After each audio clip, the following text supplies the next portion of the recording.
I stared at my phone screen, my hands shaking so badly I almost dropped it.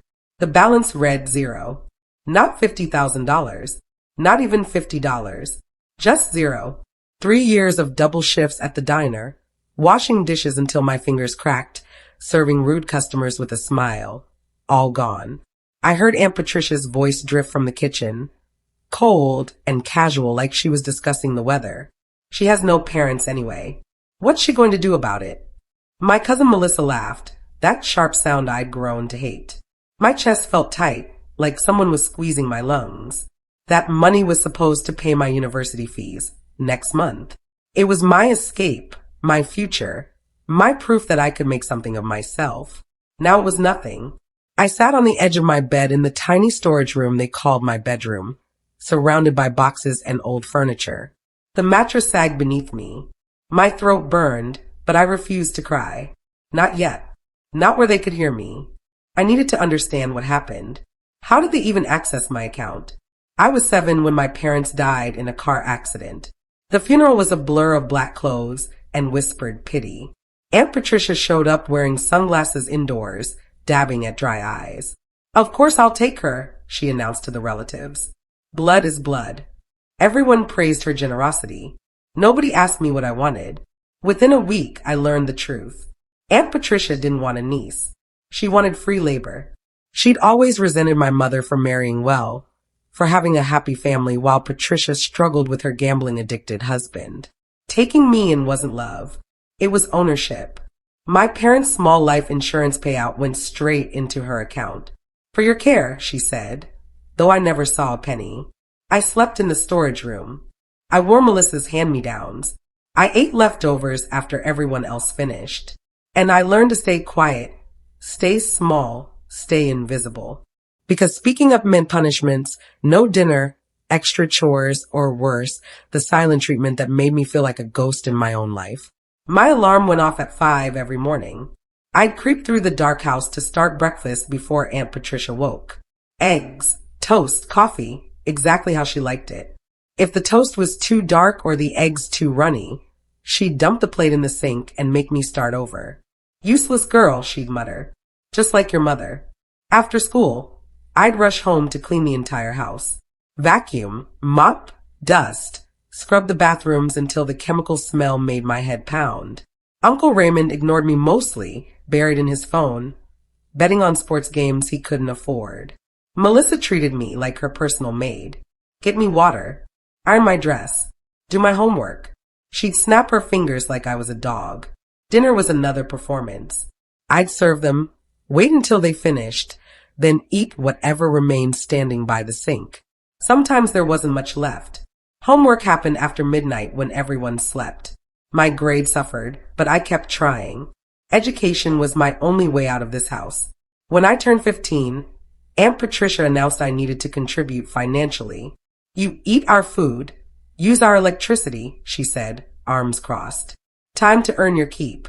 I found work at Murphy's Diner, a greasy place downtown that smelled like old coffee and burnt bacon. The owner, Mr. Murphy, was kind but paid minimum wage. I worked 20 hours a week on top of school and housework. Every 2 weeks, I'd deposit my paycheck into the account my parents had opened for me years ago. But the money never grew the way it should. One day, I checked the statements carefully. Withdrawals I never made appeared regularly. $200 here, $500 there. All going to Aunt Patricia's account. When I confronted her, she didn't even flinch. That's your rent, sweetheart. Your share of groceries, utilities, everything we provide. But you're taking almost everything I earn. Then earn more. Uncle Raymond nodded from his recliner.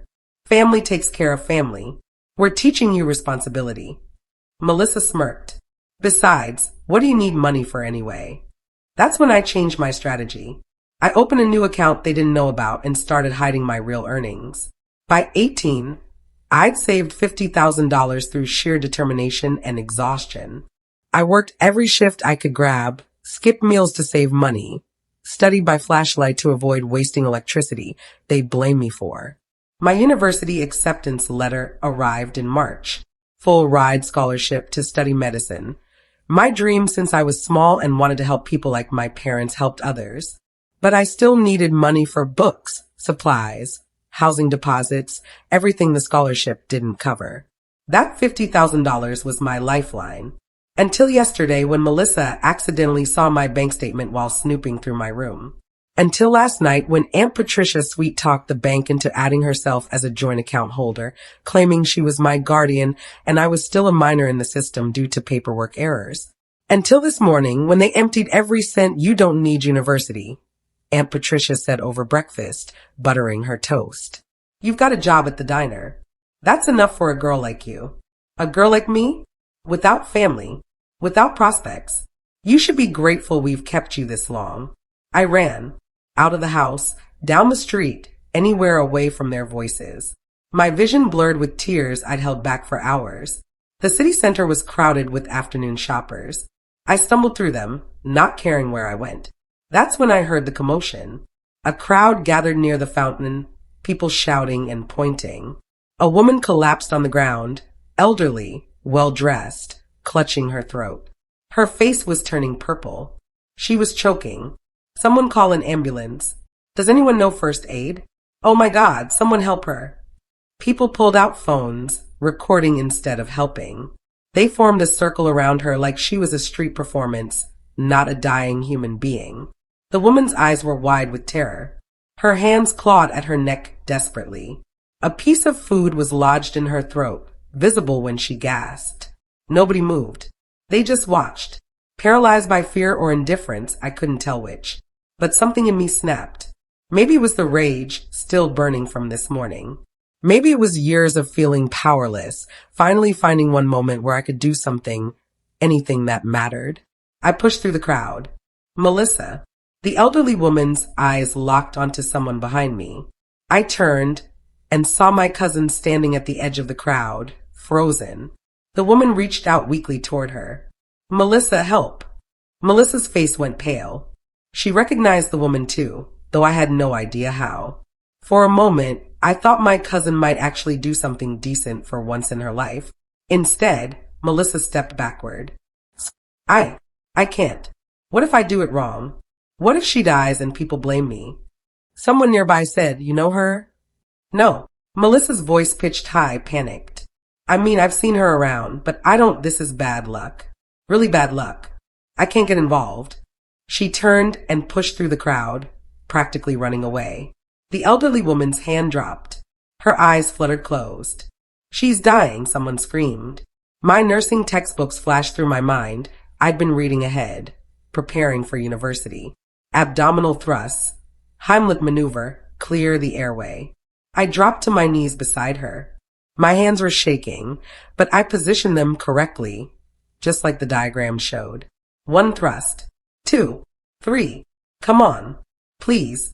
The 4th thrust dislodged it. A chunk of food shot from her mouth and she gasped, sucking in air like she'd been underwater. Color flooded back to her face. She coughed violently, tears streaming down her cheeks, but she was breathing. The crowd erupted in applause. I barely heard them. My entire body was shaking, adrenaline crashing through my system. I just saved someone's life. Actually saved someone. The woman grabbed my hand, her grip surprisingly strong. Thank you, she whispered. Thank you, child. Paramedics arrived and carefully loaded her onto a stretcher. She refused to let go of my hand until they absolutely had to. Your name, she said urgently. Please, I need to know your name. It's Zara, I managed. Zara Williams. Zara. She repeated it like a prayer. I won't forget. They wheeled her away. The crowd dispersed, going back to their shopping like nothing happened. I stood alone by the fountain, my knees weak. Then it hit me, the shock, the fear, the reality of what almost happened. My vision went spotty. I felt myself falling. Someone caught me before I hit the ground, but I was already fading. Everything went dark. I woke up in a hospital room. The elderly woman sat in a chair beside my bed, looking much healthier now. Her silver hair was perfectly styled, and she wore an elegant blue dress.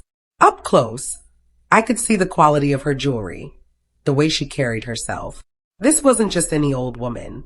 You're awake, she said gently. The doctor said you fainted from stress and exhaustion. When did you last eat properly? I couldn't remember. Yesterday, maybe? She frowned, deeply concerned. A girl your age should be glowing with health, not collapsing in the street. We talked for an hour. She asked about my life, and something about her made me honest. I told her about my parents, Aunt Patricia, the stolen money, everything. She listened without judgment, occasionally patting my hand. When I finished, tears rolled down her cheeks. You saved my life, she said, and you've been suffering yours. Before leaving, she leaned close and whispered something that seemed strange at the time. I wish you were my granddaughter-in-law. I truly do.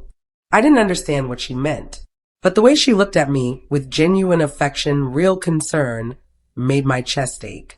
Nobody had looked at me like that since my parents died. The nurse came in after the woman left, chattering excitedly. Do you know who that was? That was Mrs. Victoria Ashford. My heart stopped. The Ashford family? As in Ashford Industries, Ashford Hotels, Ashford everything. Her grandson is Steve Ashford. The Steve Ashford, richest man in the country, 32 years old, runs a business empire worth billions. I felt dizzy again. I'd just saved the grandmother of Steve Ashford, the man whose face appeared on magazine covers, whose business deals made headlines, whose name was synonymous with wealth and power. And I'd met him once, briefly, at some charity event the diner catered last year. He'd been kind, tipped generously, had warm brown eyes that actually looked at people instead of through them. Mrs. Ashford left this for you. The nurse handed me an envelope. Inside was a check for $100,000 and a note in elegant handwriting for your education. You saved my life. Please, let me help save yours. With deepest gratitude, Victoria. My hands trembled. This was twice what I'd lost. This was everything I needed and more. But more than the money, her words made me cry. Someone actually cared if I lived or died. Melissa's obsession with Steve Ashford wasn't new. For 3 years, she plastered her walls with magazine cutouts of him. She attended events where he might appear, hired a photographer for professional shots she'd accidentally post online hoping he'd notice, and told everyone who'd listen that she'd marry him someday. It's destiny, she'd say, staring at his photos. He needs someone sophisticated, beautiful, from a good family. That's me. Aunt Patricia encouraged it completely. Steve Ashford could change our lives. Imagine the money, the status, the connections. They'd spent thousands on Melissa's wardrobe, makeup, and socialite lessons. Money they'd stolen from me, I realized bitterly. After I got home from the hospital, Melissa cornered me. I heard you met Mrs. Ashford. What did she say? Did she mention Steve? Did you tell her about me? I saved her life, Melissa. We didn't discuss you. Her eyes narrowed. But you could introduce me now. You have her attention. No. What do you mean, no? I mean I'm not your stepping stone to a rich husband you'll never actually get. She slapped me. Hard. You ungrateful little witch. After everything we've done for you. I discovered their plan by accident 2 weeks later. I came home early from the diner and heard them in the kitchen, voices low and excited. The charity gala is next month, Aunt Patricia said. Steve always attends. This is our chance. But how do we guarantee he notices me? Melissa whined. There'll be hundreds of women there. Uncle Raymond's voice joined in, slurred slightly. He'd been drinking. I know a guy who can get us something. A sedative. Colorless, tasteless. Slip it in his drink. My blood ran cold. Then what? Melissa asked. Then you help him to a room. Say he's not feeling well. Once you're alone. Aunt Patricia's voice turned calculating. Make sure there's evidence. Photos. Witnesses who saw you together. His grandmother will demand. He'd take responsibility. She's old-fashioned that way. What if he refuses? He won't. Not if you're pregnant. They were planning to drug and trap Steve Ashford. To force him into marriage through deception and assault. I felt sick. I thought about going to the police, but what proof did I have? A conversation I overheard? They'd deny everything. I needed to warn him somehow, but I had no way to reach him. I was just the girl who saved his grandmother. Why would he believe me? The night of the gala, I wasn't supposed to be there. But Mr. Murphy asked if I'd help with extra catering staff. Big event, good money. You interested? I said yes, desperate to keep an eye on Melissa. The ballroom glittered with crystal chandeliers and designer gowns. Melissa looked stunning in a red dress that cost more than I'd earn in 6 months. She worked the room, laughing too loud, touching men's arms, but her eyes tracked Steve constantly. He looked uncomfortable, politely extracting himself from conversation after conversation. Around midnight, I saw it happen. Melissa approached with champagne, her hand passing over his glass.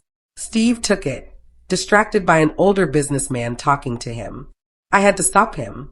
But before I could reach them, someone bumped into me, sending my tray crashing. By the time I looked up, Steve was gone.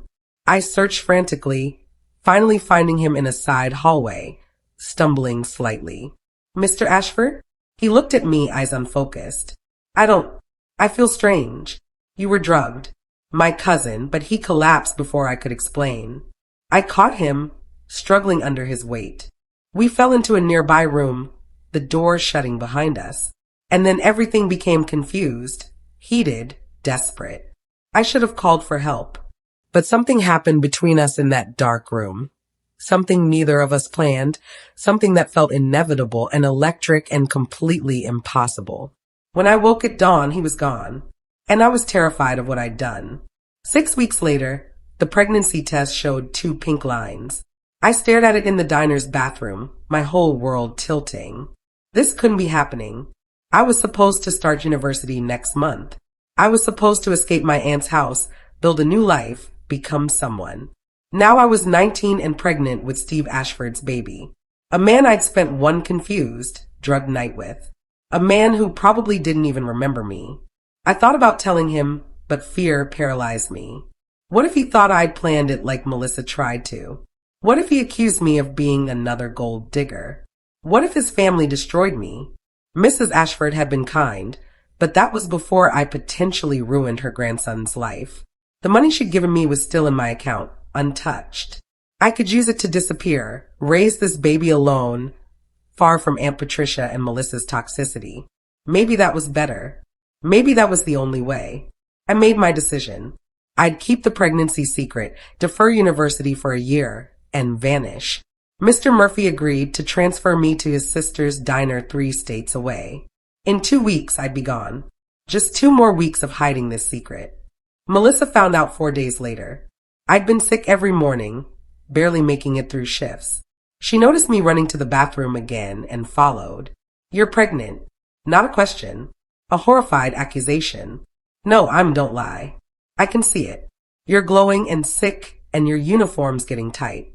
She grabbed my arm, nails digging in. "Who's the father?" I tried to pull away. "None of your business. It's Steve, isn't it? You slept with him." Her voice pitched into a shriek. "That night at the gala, you interfered. You stole him from me." "I didn't steal anything. You ruined everything." She shoved me hard. I fell against the wall, protecting my stomach instinctively. "He was mine. My destiny. And you nothing orphan with your pathetic life. You took him." Something in her eyes turned dangerous then. Not just angry, murderous. "That baby doesn't deserve to exist," she hissed. "And neither do you." I ran. Literally ran from the diner, from her, from the pure hatred radiating off her. My hand shook so badly I could barely unlock my phone. I needed to leave tonight. Right now. Before she did something worse. But I underestimated how far her obsession had taken her. The first attempt happened 2 days later. I was walking home from the grocery store when a car suddenly swerved onto the sidewalk, heading straight for me. I dove behind a mailbox. The car missed me by inches and sped away. But I saw the driver. Melissa. My heart hammered. She'd actually tried to run me down. When I got home, Aunt Patricia was waiting. "Melissa says you're spreading lies about her, claiming she tried to hurt you." She did. She drove at me enough. Aunt Patricia's hand cracked across my face. "You've always been jealous of Melissa. Always tried to ruin her happiness. Now you're making up stories. I'm pregnant." The words burst out. "And she's trying to kill me because she's insane." Silence. Then Aunt Patricia's face twisted into something ugly. "Pregnant? With whose baby?" I didn't answer. "Oh my God. It's his, isn't it?" Steve Ashford's? Her eyes gleamed. This changes everything. We can still use this. Melissa's plan failed, but yours worked. We'll demand money. A settlement, child support, no. No. I'm leaving. Tonight. And you'll never see me or this baby again. I grabbed my bag and ran. But leaving wasn't as simple as I'd hoped. The second attempt was more subtle. I'd moved into a cheap motel on the edge of town, paying cash, hiding. But somehow Melissa found me. I woke at 3 a.m. to smoke filling my room. The fire alarm was disabled and flames crawled up the curtains. I barely escaped, coughing, my eyes burning. The fire marshal called it arson. Someone had poured accelerant under my door. No witnesses, no cameras. But I knew. The next day, I found rat poison mixed into the takeout food left at my door with a note. Thought you might be hungry. I threw it away, hands shaking. Then my car's brake lines were cut. I discovered it only because a mechanic I'd befriended insisted on checking my car after the fire. Someone wants you dead, he said bluntly. You need to go to the police. But I had no proof, just circumstantial evidence and a family with enough money to lawyer up. Melissa was escalating. Each attempt came closer to succeeding. I was running out of options and time. My baby was growing inside me, and I was terrified I'd die before they even had a chance at life. Mrs. Victoria Ashford's call came on my darkest day. I was hiding in a women's shelter, having given up the motel after the fire. My money was running low despite her gift. Running costs money. Zara, this is Victoria Ashford. I've been thinking about you. Her warm voice brought tears to my eyes. Are you all right, dear? You sound distressed. Everything poured out. The pregnancy, Melissa's attempts on my life, my fear and loneliness. Silence stretched. Then, where are you? I can't tell you that. I don't want to involve you, child. You saved my life. Let me save yours. 2 hours later, a car arrived. A professional driver who said nothing, but drove me to a beautiful estate on the edge of the city. Mrs. Ashford waited at the entrance, arms open. I collapsed into her embrace and sobbed. She took me to a guest house on her property, hidden behind gardens and walls. You'll stay here, she said firmly, under my protection. No one will hurt you, but your grandson will know the truth in time. For now, rest. Heal. Let me keep you safe. I didn't understand why she was doing this. We barely knew each other, but her kindness was the only thing keeping me alive. Steve found out 3 weeks later. Mrs. Ashford had kept my presence secret, but she finally called him for dinner at the estate. I was supposed to stay in the guest house, but I was craving fresh air and wandered into the garden at dusk. And there he was, Steve Ashford, standing by the fountain, looking more exhausted than his magazine covers ever showed. We locked eyes. Recognition flickered. You, he said slowly. You were at the gala. You're the girl who what? Mrs. Ashford appeared behind him. Saved my life? Yes. This is Zara Williams. Steve looked between us, confused. Then his eyes dropped to my stomach. 6 months along now. Obviously pregnant. His face went pale. Is that? I nodded. From the night of the gala. When my cousin drugged you. Everything came out then. Mrs. Ashford revealed what she'd investigated on her own. Security footage showing Melissa spiking his drink. Witnesses who saw me trying to warn him. Medical records proving he'd been sedated. Your cousin, Steve said, his voice tight with controlled fury, tried to trap me into marriage. And when I accidentally ended up with you instead, she tried to kill me. I lifted my shirt slightly, showing the burn scars from the fire. Multiple times. The DNA test was Steve's idea, though he said it gently. Not because I doubt you, because my family's lawyers will demand it, and I want legal protection for you and the baby. The results came back in 72 hours. 99.9% probability of paternity. Steve stared at the paper for a long time. When he looked up, his eyes were wet. I have a child, he whispered. We have a child. Then he did something I didn't expect. He knelt in front of me and placed his hand on my stomach. I'm sorry, he said, for everything you've been through, for not protecting you that night, for not finding you sooner. You didn't know I should have. Grandmother told me someone tried to warn me, but I was too drugged to remember. That was you. He stood, his expression hardening. Now we deal with the people who did this. Power shifted in that moment. I wasn't alone anymore. I wasn't powerless. Behind me stood the Ashford family, their resources, their influence. And in front of me stood a man who looked at me not with obligation, but with something softer. Something that might become more, given time. What do you want to do? He asked. I want justice, I said. Real justice. Melissa's world collapsed at her own engagement party. She'd somehow convinced a minor businessman to propose, desperate to prove she could land wealth even if not Steve. The party was small but expensive, held at a restaurant Aunt Patricia could barely afford. Steve and I arrived together.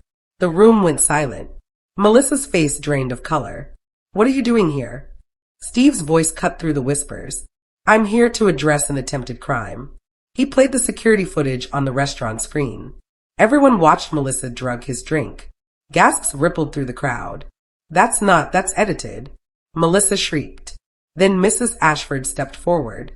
I've also documented 4 attempts on Zara Williams's life. Attempted vehicular manslaughter, arson, poisoning, and sabotage. All traceable to you. Melissa's fiancé stood abruptly. You tried to trap me too, didn't you? That's why you were so eager to get pregnant quickly. He threw his ring at her and walked out. Melissa lunged at me, screaming incoherently. Security held her back.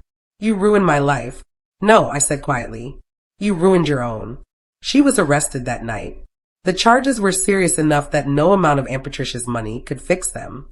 Her golden girl, her perfect daughter, was going to prison. Aunt Patricia appeared at the Ashford estate 2 days later, escorted by security to the gate. Mrs. Ashford allowed her into the visiting room where I waited, Steve beside me. She looked smaller somehow, older, defeated. I brought your money back. She slid an envelope across the table. All $50,000, with interest. I didn't touch it. Why? Because...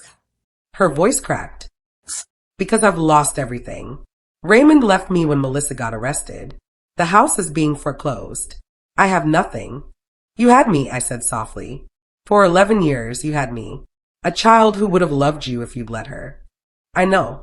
Tears rolled down her cheeks. I was jealous of your mother. So jealous. And when she died, I took it out on you. I'm sorry. I know it's too late. But I'm sorry. Steve started to say something, but I held up my hand. I forgive you, I said. Aunt Patricia's head snapped up. But forgiveness doesn't mean letting you back into my life. It means I'm free from hating you. I took the envelope. I'll donate this money to a charity for orphaned children. In my parents' names. Zara. Goodbye, Aunt Patricia. She left crying. I felt no satisfaction in her pain. Just relief that it was over. Steve insisted I move into the main house. You're carrying my heir, he said. And more importantly, you're under my protection. The room he gave me was bigger than Aunt Patricia's entire first floor. Silk sheets, a view of the gardens, an ensuite bathroom with a tub that could fit 3 people. I cried the first night, overwhelmed. Mrs. Ashford visited me at breakfast. Steve is falling in love with you, you know. He's just being responsible. Child, I've watched that boy his entire life. I know the difference. She patted my hand. Let him care for you. Let yourself be loved. University accepted my deferment and even offered additional support through a scholarship fund the Ashfords quietly established. For students who've overcome hardship, Steve explained. I started classes online, studying from home, preparing for when the baby came. Steve would sit with me sometimes, asking about my coursework, genuinely interested. We'd talk until late, sharing stories, dreams, fears. One night, he took my hand. I want us to be a real family, he said. Not just for the baby. For us. Steve, I'm not asking you to love me now. Just give us a chance. I looked at this man who'd protected me, believed me, stood by me. Okay, I whispered. A chance. Melissa's trial was swift. The evidence was overwhelming. She received 6 years for attempted murder and fraud. Uncle Raymond disappeared, probably to avoid charges as an accessory. Aunt Patricia's house sold at auction. The last I heard, she moved to a small apartment across town and worked retail, a bitter dose of the life she'd forced on me. But the real justice wasn't legal. It was watching them lose everything their greed, had built while I gained everything I'd thought impossible. The Ashfords hired the best lawyers to ensure Melissa could never contact me or my child. Restraining orders, legal protections, everything. Steve also hired a private investigator who tracked down my parents' original life insurance payout. Aunt Patricia had stolen $200,000 meant for me. We sued and won. That money went into a trust for my baby, untouchable by anyone else. Justice doesn't always look like revenge, Steve said one evening. We were sitting in the garden, my hand on my very pregnant belly. Sometimes it just looks like the truth catching up. I leaned against his shoulder. Thank you for believing the truth. Always, he promised. And I believed him. My daughter was born on a Tuesday in May. 8 pounds, healthy, with Steve's eyes and my dark hair. We named her Hope Victoria Williams Ashford. When the nurse placed her in my arms, I understood everything. Every struggle, every moment of pain, every time I thought I couldn't survive another day, it all led here. To this tiny person who deserved all the love I'd been denied. Steve stood beside me, tears streaming down his face, utterly in love with his daughter. Mrs. Ashford held her next, whispering promises of tea parties and spoiling. That night, after everyone left, I sat in the rocking chair watching Hope sleep. Her small chest rose and fell peacefully. I thought about Melissa in prison, about Aunt Patricia working minimum wage, about karma catching up to them. But I didn't feel victorious or vindictive. I felt free. I didn't take revenge, I whispered to my sleeping daughter. I just stopped letting them steal my life. The rest? Life did that on its own. Steve appeared in the doorway, backlit by the hall light. Ready for bed? Yeah. I carefully placed Hope in her bassinet. Steve wrapped his arms around me. I love you, he said. I know that's fast, but I do. I love you too, I realized. Took me a while, but I do. We stood there, a new family built from ashes, proof that sometimes the worst betrayals lead to the most beautiful beginnings. And somewhere in the quiet night, I felt my parents smiling. Their daughter had survived. Their granddaughter would thrive. The cycle of pain was broken. The future was finally, beautifully mine.